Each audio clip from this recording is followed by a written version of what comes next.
सोचिए, आज modern AI हमारे लिए होमवर्क कर रहा है, कॉम्प्लेक्स कोड्स लिख रहा है और ऐसी तस्वीरें बना रहा है जो बिल्कुल असली लगती हैं।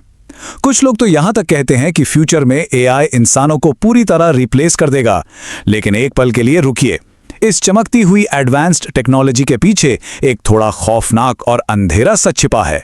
ये सब आखिर शुरू कहां से हुआ? आज के इस एक्सप्लेनर में हम मिलकर एआई के जन्म की उस अनसुनी और रहस्यमयी कहानी को समझेंगे। इस कहानी की शुरुआत होती है एक सवाल से। क्या मशीन सोच सकती हैं? इंटरनेट और स्मार्टफोन्स आने से दशकों पहले एक बहुत ही एनिग्मेटिक जीनियस ने दुनिया के सामने ये खतरनाक सवाल रखा था।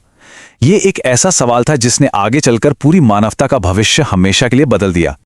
अब इस कॉन्सेप्ट को समझने के लिए चलिए सीधा 1940s के दशक में चलते हैं। ये एक ऐसा दौर था जहां आज के एडवांस गैजेट्स का कोई नाम और निशान नहीं था। एक बिल्कुल अंधेरा युग जहां एक स्मार्ट डिवाइस का ख्याल भी किसी साइंस फिक्शन जैसा लगता था। उस वक्त के जो कंप्यूटर्स थे ना, वो हमारी पॉकेट में फिट होने वाले किसी स्मार्टफोन जैसे बिल्कुल नहीं थे, बल्कि वो एक पूरे कमरे जितने बड़े और डरावने मॉन्स्टर्स होते थे। ये जाइंट मशीन्स वैक्यूम ट्यूब्स पर चलती थी और इनका हाल ये था कि बस बेसिक मैथ्स करने के लिए ये इतनी मैसिव इलेक्ट्रिसिटी खाती थी कि अक्सर गर्म होकर जल जाया करती थी। ऐसे क्लंकी और प्रिमिटिव हार्डवेयर को देखकर किसी मशीन के सोचने का ख्याल भी बिल्कुल नामुमकिन लगता था।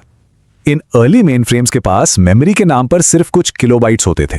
ये मशीन्स पंच कार्ड्स और पेपर टेप से चलती थी, मतलब इनमें बिल्कुल जीरो इंटेलिजेंस या किसी भी तरह की अंडरस्टैंडिंग थी। तो आखिर ये इम्पॉसिबिलिटी एक एक्चुअल कॉन्सेप्ट में कैसे बदली? यहां एंट्री होती है हिस्ट्री के एक बहुत ही सिंगुलर जीनियस की, एलन ट्यूरिंग। ये वही मैथमेटिशियन है जिन्होंने वर्ल्ड वॉर 2 में दुश्मनों के सीक्रेट कोड्स क्रैक किए थे। और इस इंसान ने एक ऐसी चीज की कल्पना की जो उस वक्त किसी ने सपने में भी नहीं सोची थी। 1950 में एलन ट्यूरिंग ने एक ग्राउंड ब्रेकिंग पेपर पब्लिश किया जिसका नाम था कंप्यूटिंग मशीनरी एंड इंटेलिजेंस। और उसमें उन्होंने ये स्मारक कोट लिखा, I propose to consider the question, can machines think? उनका स्ट्रांगली मानना था कि मशीन्स में इंटेलिजेंट बिहेवियर होना बिल्कुल मुमकिन है।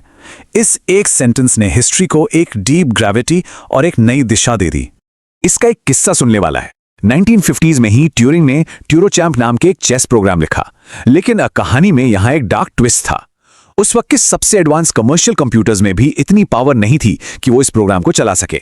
सोचिए, ट्यूरिंग को मजबूरन अपना वो कॉम्प्लेक्स चेस एल्गोरिथम हाथ से कागज पर चलाना पड़ा। मतलब दिमाग में तो एआई का जन्म हो चुका था, पर उसे जिंदा करने के लिए दुनिया में कोई मशीन ही नहीं थी। अब ट्यूरिंग इस बात को बहुत अच्छे से समझते थे कि सोचने को क्लियरली डिफाइन करना लगभग नामुमकिन है। आखिर सोच को कैसे मापा जाए? इसलिए उन्होंने ब्रिलियंटली एक high stakes psychological experiment design किया। इस हाई स्टेक्स गेम में 3 खिलाड़ी होते हैं। प्लेयर सी जो एक जज या इंटरोगेटर है और वो एक बंद अलग कमरे में बैठा है। वो टेक्स्ट नोट्स के जरिए प्लेयर ए और प्लेयर बी से बात करता है। ट्विस्ट ये है कि उन दोनों में से एक इंसान है और दूसरा एक कंप्यूटर। मशीन की पूरी कोशिश है जज को धोखा देने की और जज को पहचानना है कि आखिर असली इंसान कौन है। इसी इमिटेशन गेम को आज हम द ट्यूरिंग टेस्ट कहते हैं। रूल एकदम सिंपल था। अगर एक मशीन इंटरोगेटर को सक्सेसफुली कंफ्यूज कर दे कि वो इंसान है तो वो टेस्ट पास कर लेती है। हैरात की बात तो यह है कि आज जब भी इंटरनेट पर एक ट्विस्टेड कैप्चा सॉल्व किया जाता है जहां उल्टे सीधे लेटर्स टाइप करने होते हैं, तो दरअसल वहां एक रिवर्स ट्यूरिंग टेस्ट ही चल रहा होता है। अब तक एलन ट्यूरिंग के ये विजनरी आइडियाज तेज आग की तरह पूरी दुनिया में फैलने लगे थे और अब साइंटिफिक कम्युनिटी इस रहस्यमयी कॉन्सेप्ट को आखिरकार एक ऑफिशियल नाम देने के लिए पूरी तरह तैयार थी। 1940 के जाइगेंटिक वैक्यूम ट्यूब कंप्यूटर्स से निकलकर 1950s में ट्यूरिंग के इमिटेशन गेम तक और फिर आखिर में 1956 के एक लेजेंडरी कॉन्फ्रेंस तक का ये सफर बेहद थ्रिलिंग था। डार्टमाउथ कॉलेज में होने वाली उस वर्कशॉप ने टेक्नोलॉजी का इतिहास हमेशा के लिए बदल कर रख दिया, क्योंकि ये वो साल था जब दुनिया में पहली बार आर्टिफिशियल इंटेलिजेंस शब्द को ऑफिशियली कॉइन किया गया।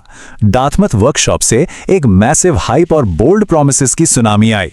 उस वक्त साइंटिस्ट ने बड़े बड़े दावे किए कि बस कुछ ही सालों में मशीन्स पूरी तरह इंसानों की तरह सीखना और सोचना शुरू कर देंगी।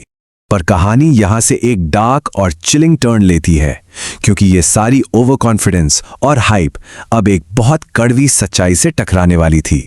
असल में उस दौर में एक बहुत बड़ा ट्रैजिक फ्लॉ था। एक तरफ तो बड़े बड़े वादे थे कि मशीन्स जल्द ही ह्यूमन लेवल इंटेलिजेंस पा लेंगी, पर दूसरी तरफ थी हार्श रियलिटी।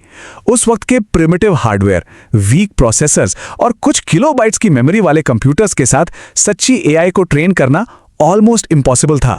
और जैसे ही टेक्नोलॉजी अपने उन प्रोमिसेस को पूरा नहीं कर पाई, अर्ली रिजल्ट्स बेहद डिसअपॉइंटिंग निकले।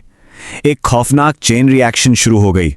बड़े बड़े एम्बिशन वाले प्रोजेक्ट्स को रातों रात अबैंडन कर दिया गया और सबसे बुरी बात, गवर्नमेंट फंडिंग पूरी तरह से रोक दी गई।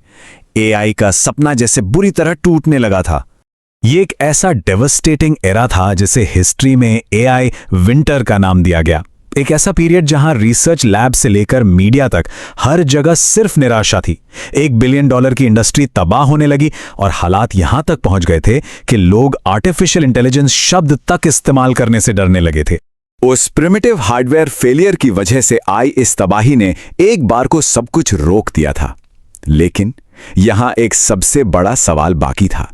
क्या सोचने वाली मशीन्स का वो सपना जिसे एलन ट्यूरिंग ने देखा था, वो इस एआई विंटर में हमेशा के लिए जमकर मर चुका था, या फिर एआई अपनी इन्हीं राख से उठकर एक और खौफनाक और एडवांस्ड रूप लेने वाला था? इस मिस्ट्री का अगला पन्ना जल्दी ही खुलेगा।